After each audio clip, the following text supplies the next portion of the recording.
Hello, horse racing enthusiasts. This is John.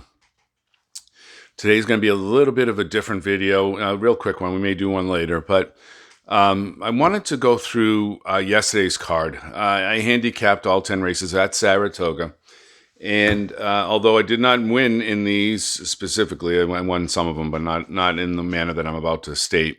I thought it was interesting for us to go through maybe a couple of these races and then and see why I picked what I did. And specifically, I'm talking about long shots and betting long shots. So when I go through my handicapping, you can tell here this is the fifth race yesterday at Saratoga. I like the 4, 2, 9, 8 in that order, but the 8 I circled, and that circle indicates long shot. It came in 8, 9, 3. The 8 paid $25. The sixth race yesterday, I liked the 4, 3, 9, 10, and then the 7. I indicated the 7 with a circle. Came in 1, 9, 7. So if we made a show bet, would have been $88.10 for a $2 bet. Ninth race, these ones kill me because I'll get into the reasons why. Kind of like the 1, 2, 5, and then I like the 7, right? There's the long shot indication. These are the indications. Diamonds are the best horse. And you say, well, isn't the best horse always in first? Well, no, not necessarily. And then square is next best horse from my perspective. It doesn't mean the race is going to be played out that way, right? It looks like, I'm just going off of memory here. I said this horse is a closer. I said the 2 is a close closer. The indications here are speed on the 5. That's an S up there, you can't tell. And then RR is Rudy Rodriguez. So I indicate that just so that when I go through it, I can visualize, what's going on in the race, and maybe it gives me a trigger to when I did the handicapping. 10th race, 2, 5, 3, 4, 11. Like the 2 up front, the 5 was the best horse. I liked her second. In the 3, a long shot, and it came in 3, 2, 12. There's the killer right there. The 3 paid $52. So I guess what I want to know is what in my handicapping indicated that we were going to have that sort of result, if you will, right? And we want to do more of that and less other things. So let's go to the 9th race. And we want to look at the 7. So bear with me while I just shuffle this around a little bit.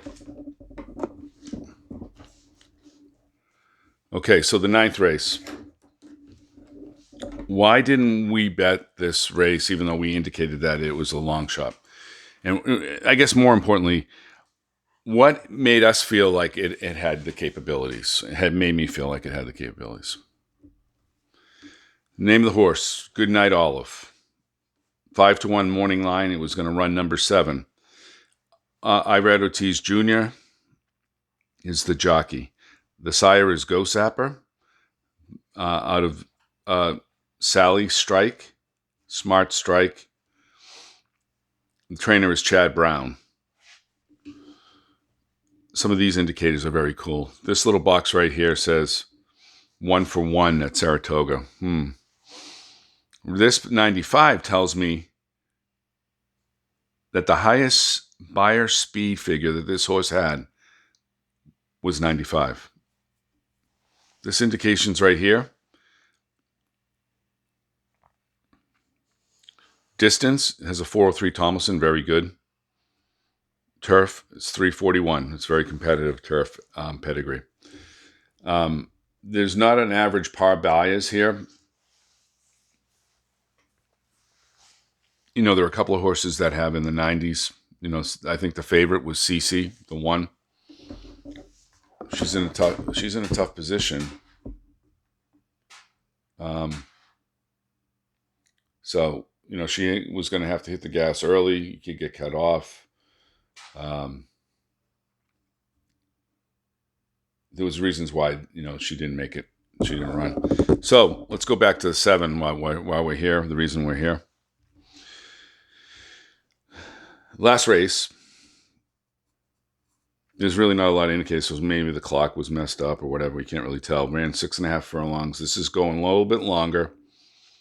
95. It ran a 7 furlongs, which is going to be what this race is at Belmont. Took the lead and won for fun, right?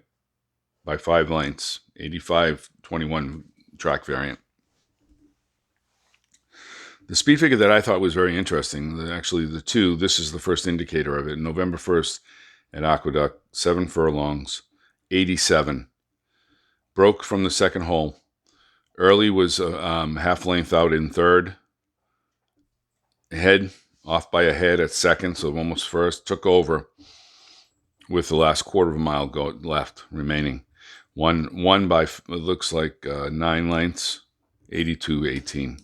So, and then similarly, 93 right here.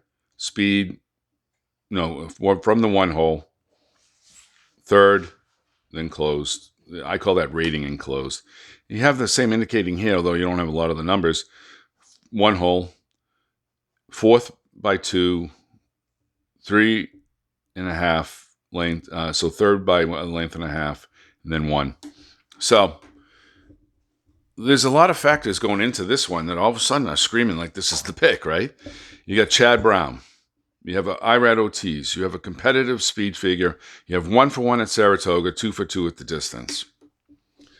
This horse paid $13.60. It's almost a sin not to have been on this horse. So anyhow, let's go to race 10 real quick.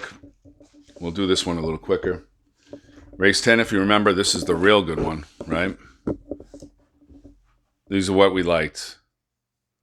3 was identified as a potential long shot.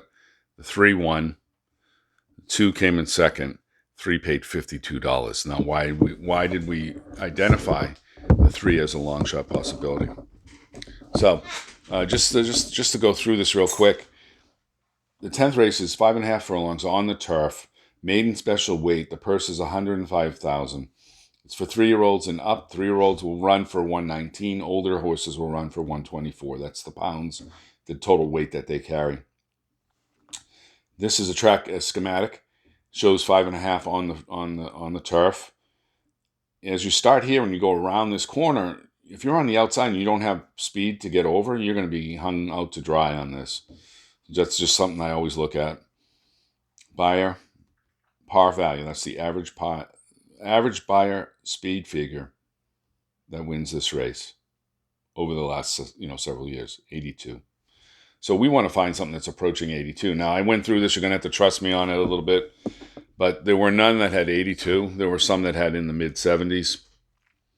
But that tells me that we're looking at potentially someone that's going to improve, or someone who's made some sort of change, or it could be a first-time starter that's like off the charts and no one knows about it.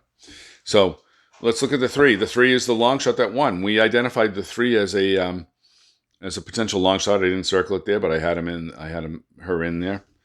Him in there, pardon me. First time gelding. So how did we find it here? Outlaw Kid, Manny Franco's the jockey. Violence. And the dame was Colin Ray. George Weaver, the trainer. Doing pretty well here. Gelding. That calls first time gelding. First time running as a gelding, which the gelding took place on 8/6, August 6th. So first time it ran, again, this is prior to being gelded. It was 5 furlongs on the turf. Looks like chased the early speed and then gave way. Not uncommon for horses. Again, this is the first time out. Chased 2-3 wide tired. Trainer stats. 180 days, 22%. Maiden special weight, 14.